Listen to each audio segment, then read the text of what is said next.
Hello, this is your host, Austin Hopkins, and welcome to the Introvert Leader Podcast.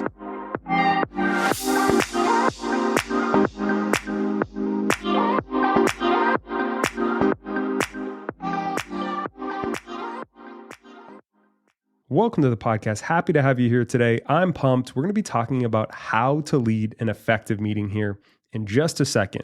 But before we do that, I always like to give you a quick update on what I've been into recently. So first and foremost, I'm in a great mood today. You might even be able to hear it in my voice. And the reason why is I got a really cool email from a client. It's a client we've been working with for a few months and gave her some strategies, some things that she could work on and put into practice yesterday.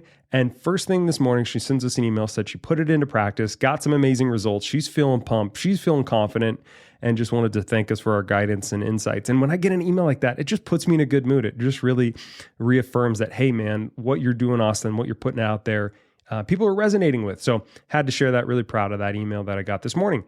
Moving on, music, guys, Radiohead. I don't know if you've heard this band. They're not a new band. They've been out for a while. I know I'm behind the times, but my goodness, I am getting into their stuff, going back through their whole catalog. I just like their sound. I think they're weird. I think they've got an interesting sound that just is unique. And the song I keep going back to is Everything in Its Right Place. If you haven't heard that song, I encourage you to cue it up today on Spotify, Apple Music, wherever you get your music, and then just listen and enjoy because it's a vibe. It's weird. It sounds like it's from another world. You're going to like it. All right, YouTube. Big YouTube consumption over here. Recently, Charlie, last name Gee. He's a sculptor who is creating masterpieces with stone and marble. I have never seen anything like this.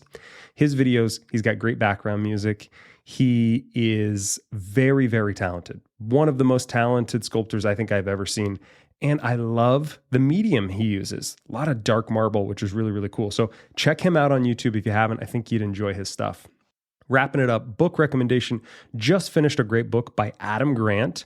If you're not following him on LinkedIn or haven't read any of his books, highly recommend. The book was called Think Again. And I really, really enjoy this book because it really helps you rethink and approach how you think about things in the world, right? We all have these kind of patterns that we fall into subconsciously, right?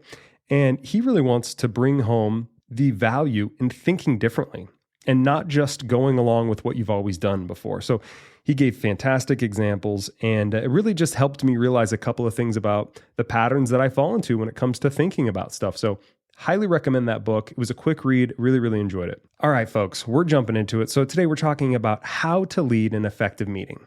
So first and foremost, why should you even host a meeting? Is it so that you can hang out with your coworkers? Is it so that we can look busy? Is it so that we can do what we think we're supposed to? I would say no. I think there's really two main reasons to host a meeting. Number one, you want to encourage collaboration from the folks attending or to share information that you can't effectively share via phone or email. That's really what I think meetings are about. So you may disagree, you may think that there's other reasons, but I think if I had to boil it down, those are the main two reasons. And if you're hosting a meeting, you really need to ask yourself why, right? Good meetings are when every attendee is engaged, people are learning something or solving a problem together, and there's actually an active discussion or dialogue. The goal of the meeting isn't just to share information. It's got to be more than that. So why do we want to discuss how to lead an effective meeting? Well, the further you move up in your career, the more likely you're going to have to host some meetings here and there. And I've been a part of more meetings than I can count. Hundreds, thousands of meetings probably. Some were good, but most were bad, to be quite honest with you. And my aim, my goal for this episode today is to give you a couple of strategies, a couple of things that you can do starting today to lead more impactful meetings. So I want to kick things off by talking about what bad meetings look like and why they suck. Have you ever left a meeting and thought, wow, what a waste of my time? Yeah, me too. I've been there and they suck. So let's explore why some of those meetings are bad. I think one thing that really bugs me when I look at bad meetings is one person does all the talking. Usually it's the host of the meeting or just one loud, extroverted person does most of the talking, and it feels boring. It feels selfish, and I think it's in poor taste, to be honest with you. No one wants to hear you up there just preaching for an hour or 30 minutes, right? A meeting is supposed to be interactive. There shouldn't be just one person talking and other people listening. Otherwise, you can just send an email, right? You can just call those people up directly. A meeting, there's a real big goal, and it's to increase collaboration and to get people to think differently in a room together, as opposed to just receiving information and then acting upon it. I think another example of why some meetings are bad and why they suck is there's no clear agenda, right? The meeting doesn't have a clear purpose or goal.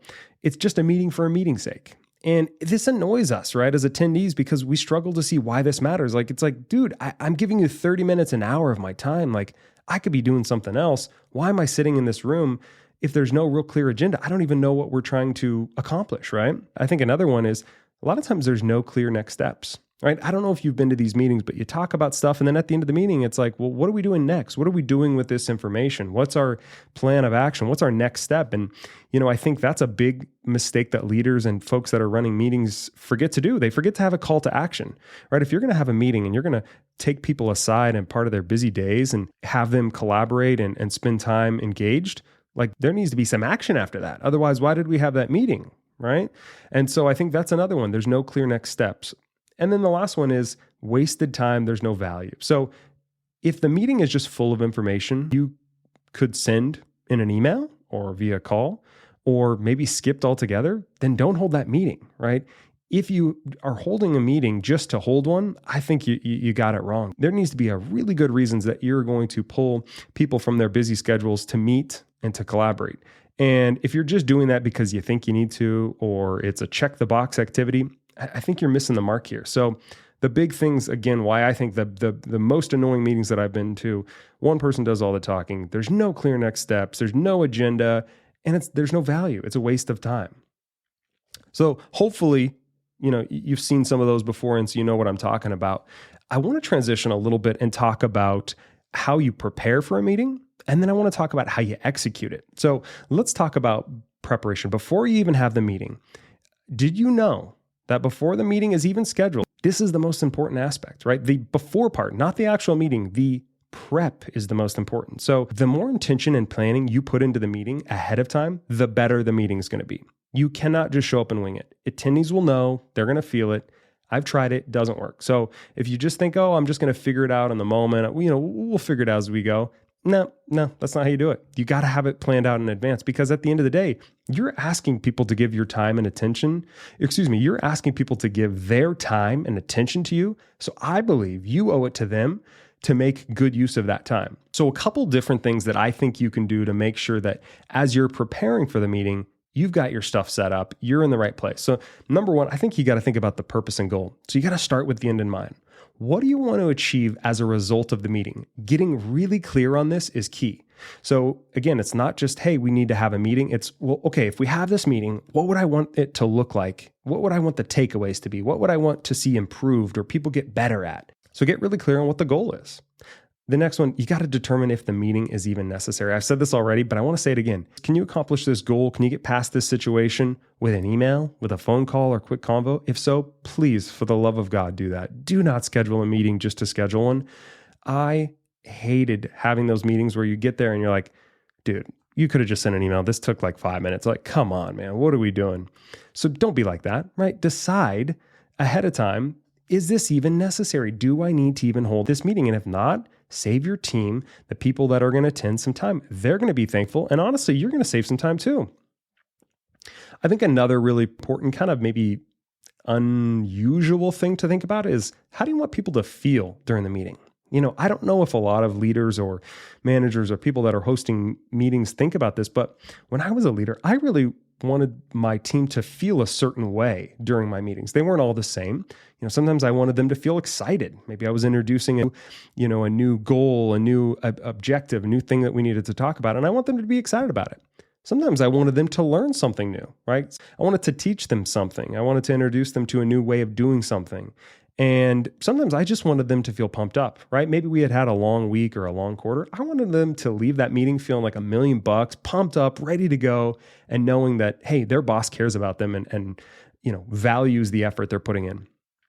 So I always had this weird goals that I wanted my attendees to leave feeling like, dang, that was a productive meeting, and I feel a little bit better than when I came in. So that was always kind of my goal. I wanted it to feel like, okay, yes, we needed to have this meeting. It was productive, and I'm a little better now that I've left.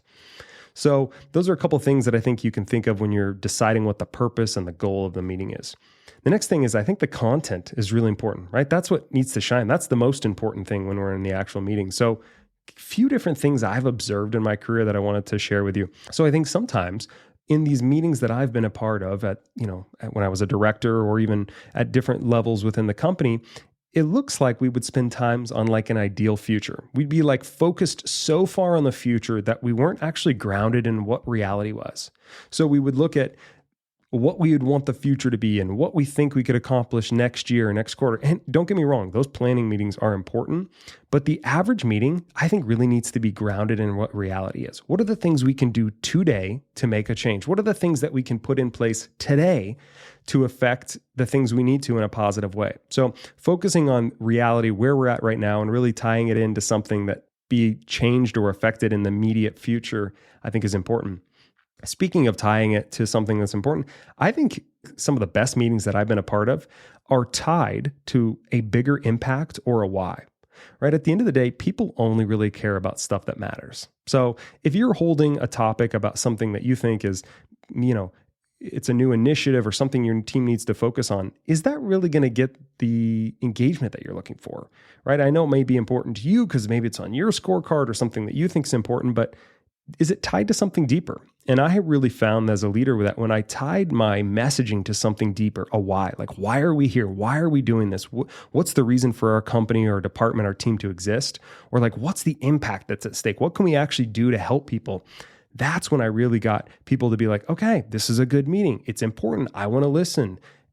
Things like what's in it for them? Why should they care? What's at stake? Those are the things that you should be asking yourself as you're trying to think of how do I tie in this subject matter to something that's more important, that's deeper, right? Because every business is going to have lots of different initiatives, different little things that we need to focus on, new projects, new goals, et cetera. But a lot of times those are surface level things. Hey, we need to sell a little bit more. Hey, we need to tighten up this project and deliver it a little bit faster. Okay, those are I guess important, but as a human being, why do I care about that? So if you can find a way to tie those into deeper meaning, I think you're going to find that you're going to get people that care more about what's being said and they're actually more engaged. I think as you're planning your meeting, right, as you're coming up with the content, you need to know your audience.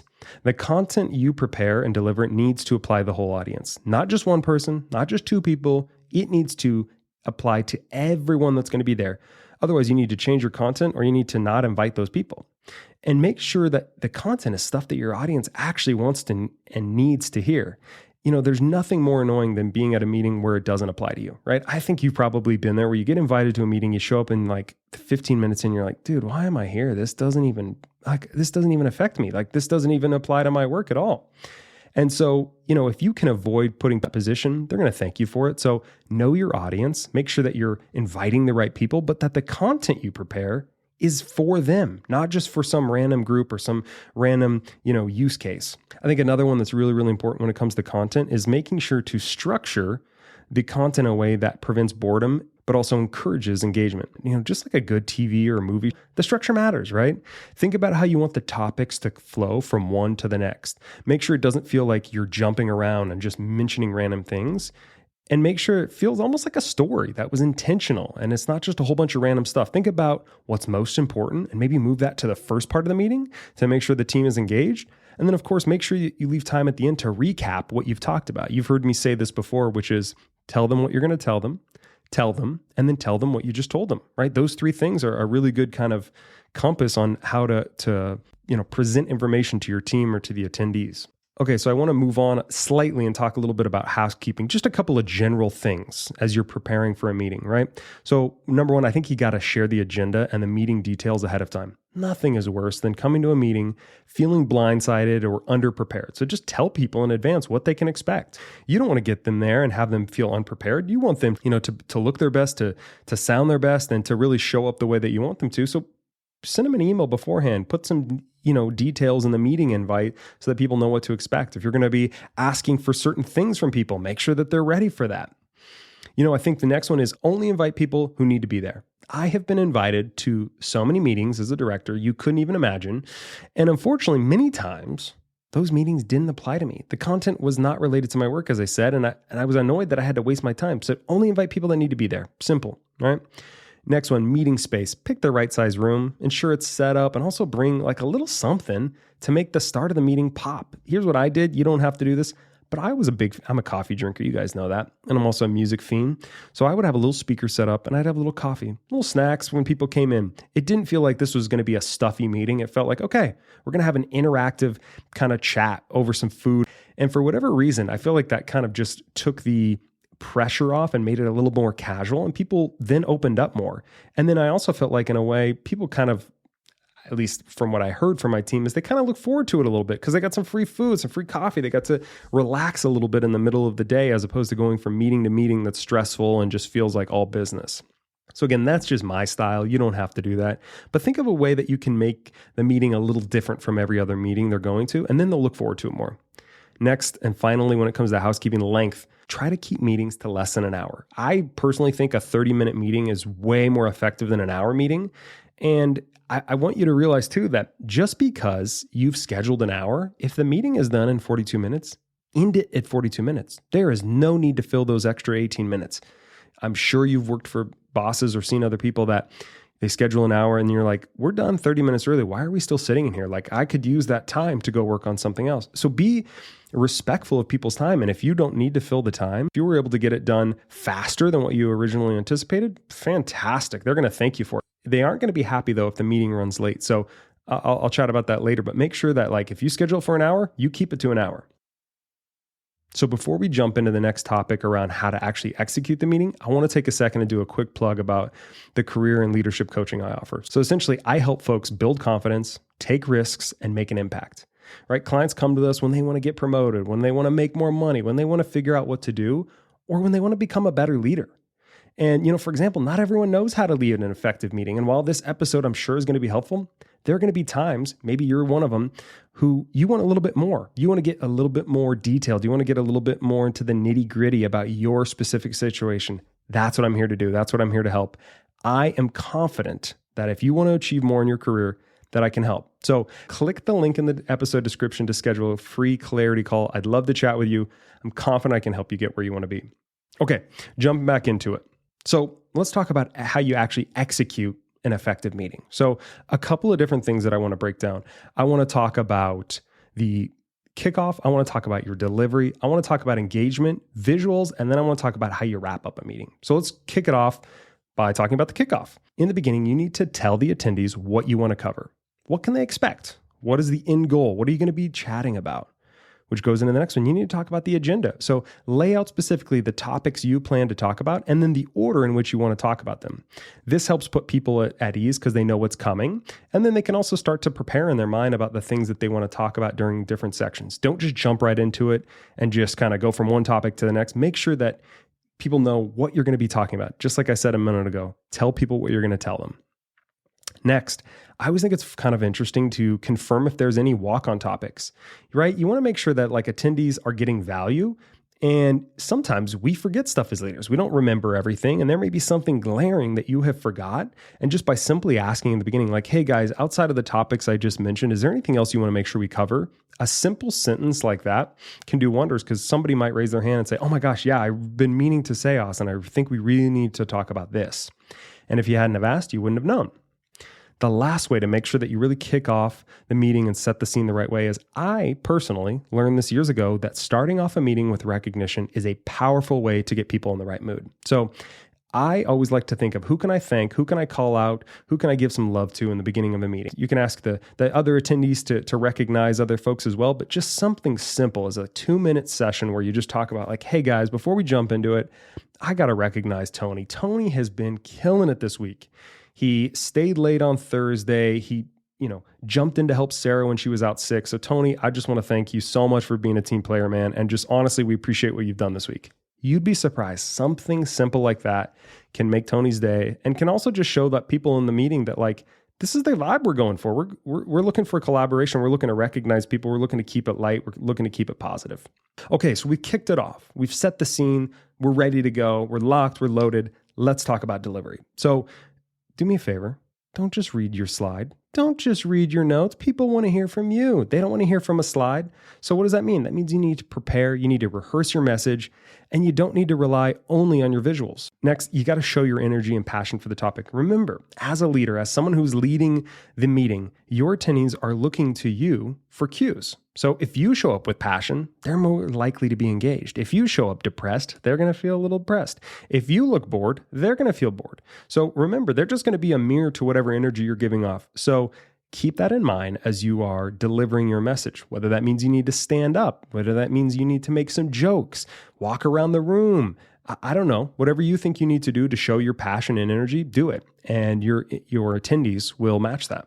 Another one around delivery. This is something that kind of pissed me off quite a bit is don't be too corporate, right? People don't like corporate robots, right?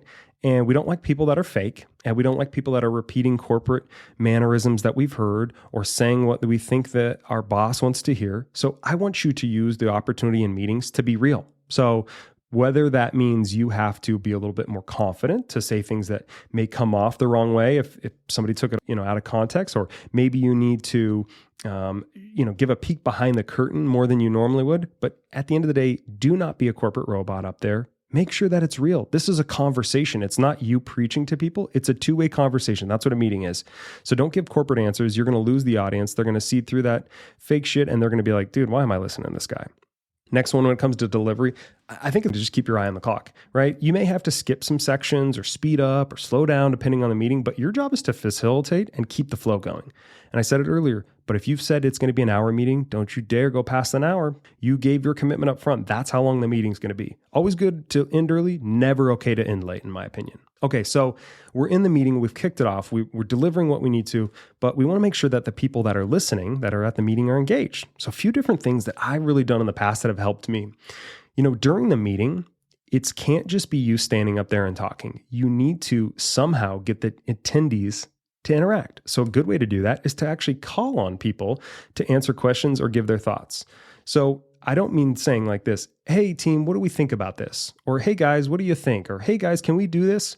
Those are generic questions to the whole team. No one wants to answer. Everyone's going to avoid eye contact with you. But what you can do is call on someone specific. And when you do that, you do it through two things. One, you give the less vocal folks a chance to engage. So, right, as an introvert, I was not always the first person to raise my hand. A lot of times I wanted to wait till everyone else talked, but sometimes that meant I then didn't get to say anything during a meeting. So if you're actually able to then call on a person like me who's maybe an introvert or more shy and ask them like, hey man, what do you think about this? You're going to find that those people are more engaged and they are going to feel amazing that you called on them. And you're also going to find that people are paying close attention because they're not sure if you're going to call on them at every moment. And it's not a gotcha moment. We're not trying to make people feel scared, but we're just trying to show that like, hey guys, I need everyone to pay attention because at any moment I might ask you a question and you don't want to look like an idiot, right?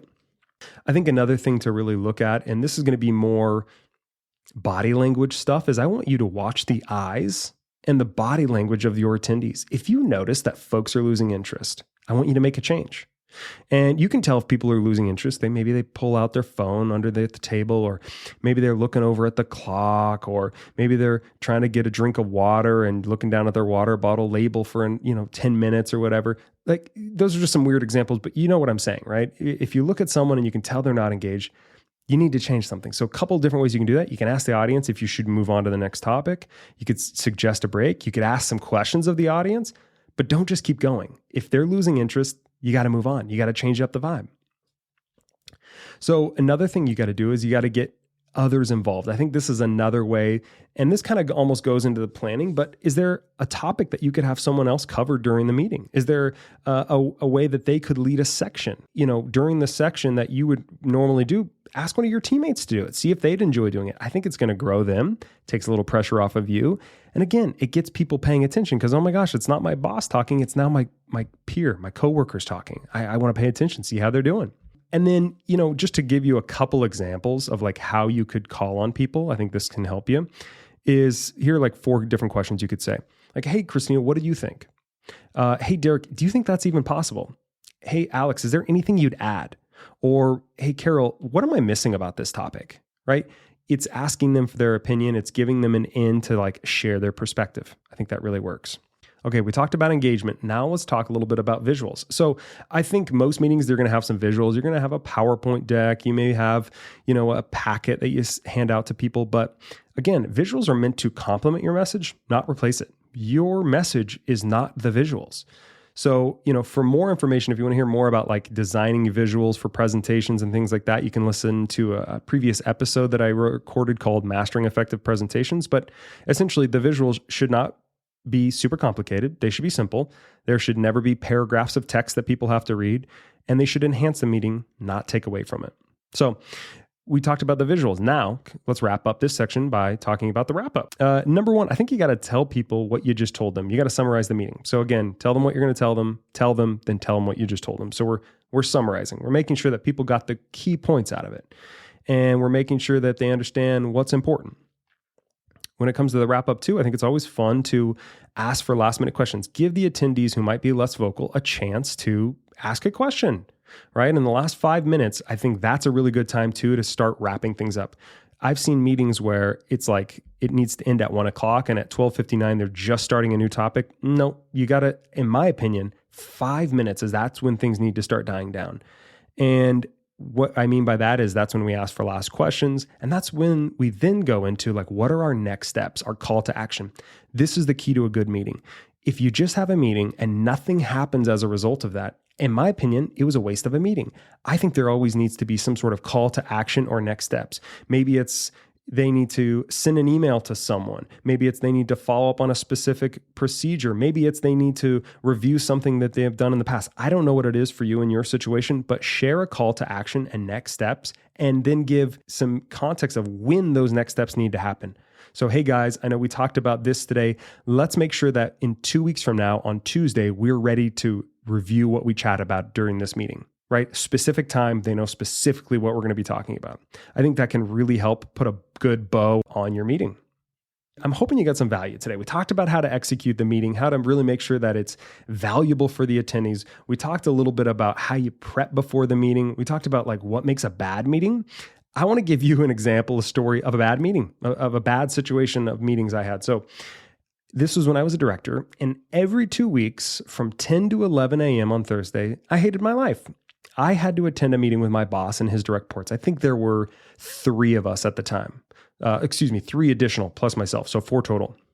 And I got to tell you, this meeting sucked the energy right out of my soul. I tried every excuse I could not to go to the meeting, just to avoid it. And here's why they sucked. There was not a structure, a goal, or a purpose. My boss was holding this meeting because he felt he was supposed to, because his boss held a very similar meeting with him every 2 weeks. And you could tell this was not something that he wanted to do or believed in, and that it was purely a check the box activity so that if his boss ever asked, hey, are you meeting with your team? He could say yes. And so here's how he started every meeting. He would have his iPad. He would read the notes that he had taken from his boss's meeting. He would read them word by word, nothing original, nothing, revolutionary, nothing that would keep us engaged. And then after he did that, for the other 90% of the meeting, he would ask us to run and speak the whole time. And I didn't really enjoy this because we didn't really know why we were there or what we were talking about. And if he's holding this meeting, he needs to be the one to run it and facilitate it. I think the reason he probably didn't do that is because he wasn't comfortable sharing his own perspective, and he needed us to fill the time. Because again, it was a check the box activity. He scheduled it for an hour, and we needed to make sure to keep it to an hour. And unfortunately, we really never had any honest discussions. Nothing got accomplished. There were never clear takeaways or next steps. And yet this meeting went on for years. Every 2 weeks on Thursday, the 4 attendees were forced to attend this meeting, and there was no value. And, unfortunately, he never really realized he was failing, or if he did, he was unwilling to change. I think he even asked for feedback at different times, and we'd give it and nothing would change. And, I tell that story just to show like, this is what it felt like an employee to be in a meeting where I felt like I hated my life for an hour every other Thursday. So I share that to say, I don't want you to be like my old boss. I want you to think about your attendees before you ever think about holding a meeting. What's in it for them? What can I do to make sure that they feel engaged? What can I do to make sure that people are learning new stuff, that are collaborating, that are discussing important topics? And think to yourself, am I holding this meeting just to hold it, or is there a real reason to it? So I want to wrap up with a quick challenge today. So if you're considering holding a meeting, I want you to ask yourself, 3 questions before you do it. Number 1, is it necessary? Number 2, what is my end goal of the meeting? And number 3, what value can I give to my attendees? I'm telling you, if you ask yourself those 3 questions every time before you're going to host a meeting, your meetings will improve. You will get feedback from your team, from the attendees that, man, those are great meetings.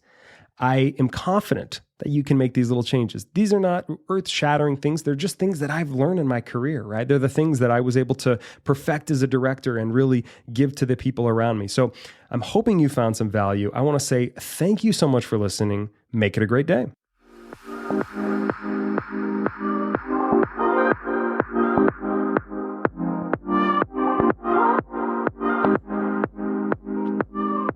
This has been the Introvert Leader Podcast. Subscribe for new episodes every other Wednesday.